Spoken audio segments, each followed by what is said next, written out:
দেখুন এই লাইটটা ওকে আছে, এই লাইটটা কিন্তু জ্বলছে না দেখুন।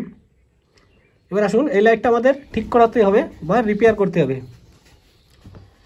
তাহলে সবার প্রথমে কী করবেন, এই লাইটটা এখান থেকে খুলে নেবেন, সাপ্লাইটা টোটালি খুলে নেবেন। খুলে নেওয়ার পরে কী করবেন, দেখুন এই লাইটটা টোটালি খুলবেন, যেভাবে আপনার আটকে রেখেছেন টোটালটা খুলে নেবেন। খুলে নেওয়ার পরে কী করতে হবে সেটাও দেখুন।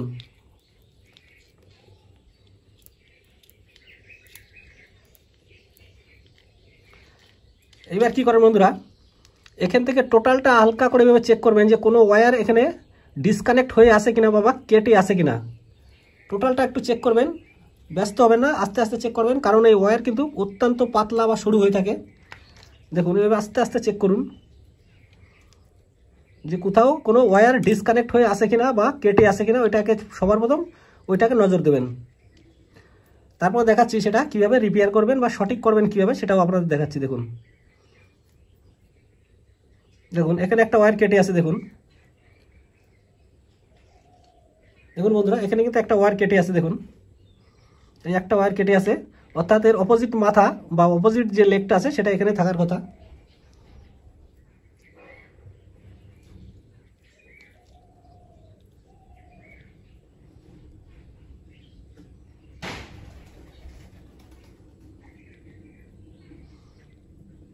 দেখুন এই যে আরেকটা মাথা, এই দেখুন এই একটা মাথা আর এই একটা মাথা কেটে আছে, কিন্তু এটাই কিন্তু এর সাথে সংযোগ হবে।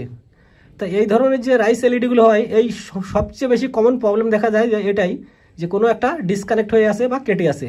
তো এগুলো কানেক্ট করবেন কীভাবে, দেখুন হালকা করে একটু টান দিলে কিন্তু এখান থেকে অ্যালুমিনিয়াম বেরিয়ে আসবে, বা যে কপারটা আছে কপারটা বেরিয়ে আসবে। দেখুন হালকা করে একটু কপারে বের করে নেবেন, দেখুন এটাও বেরিয়ে গেল, এবং এটাও বের করে নেবেন। দেখুন এটাও কিন্তু বেরিয়ে গেল হালকা। দেখুন এবারে দুটো সংযোগ করে দেবেন বা কানেক্ট করে দেবেন।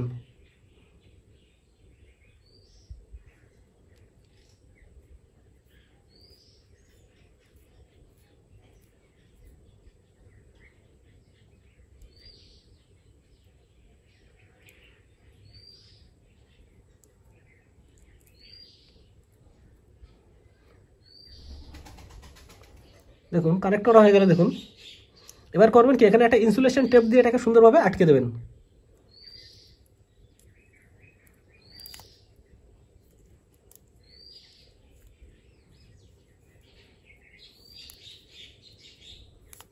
কোনো রকম যেন শর্ট সার্কিট না হয়, একটু সাবধানে করে নেবেন।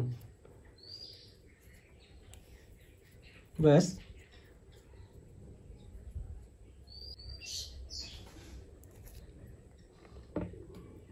ব্যাস দেখুন কানেকশন করা হয়ে গেল। এবার করবেন কি, আবার মেন লাইন যেটা, এর যে মেন লাইনটা আছে, মেন লাইনটা একটু দিয়ে চেক করবেন যে সঠিকভাবে জ্বলছে কিনা বা ফ্ল্যাশ হচ্ছে কিনা। আসুন আবার একটু চেক করে দেখি, সম্ভবত একটা প্রবলেম হতে পারে।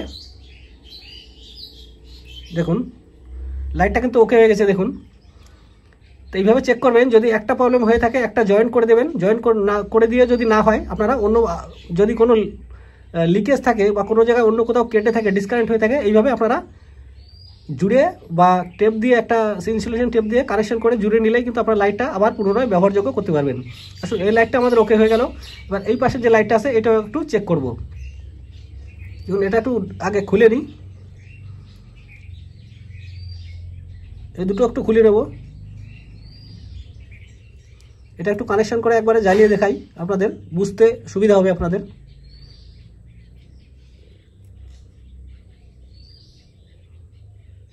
অতি সিম্পল বন্ধুরা, অতি সিম্পলভাবে এই ধরনের লাইটগুলো আপনারা কোনো সময় ফেলবেন না, এইভাবে রিপেয়ার করে নেবেন। আর এই ধরনের যে রাইস এলইডিগুলো হয়, এই ধরনেরই প্রবলেম সবচেয়ে বেশি দেখা যায়, যে কোনো একটা ওয়্যার ডিসকানেক্ট হয়ে লাইটটা আর জ্বলছে না।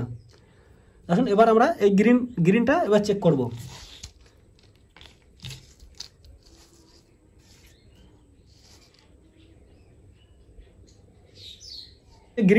গ্রিনটাও সেম ওইভাবে চেক করবো আবার।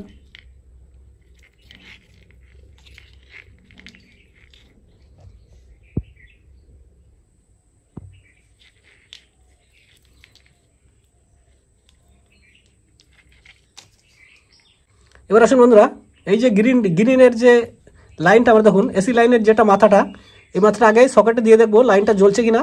যদি না জ্বলে লাইটটা, তাহলে ওইটাকে আমরা আবারও রিপেয়ার করব। তো আসুন এটাও দেখাচ্ছি। দেখুন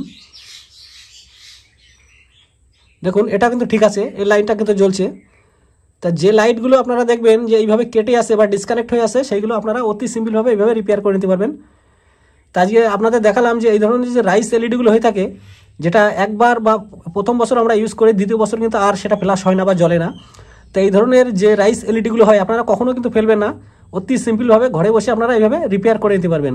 তো থ্যাংক ইউ বন্ধুরা, সবাইকে থ্যাংক ইউ।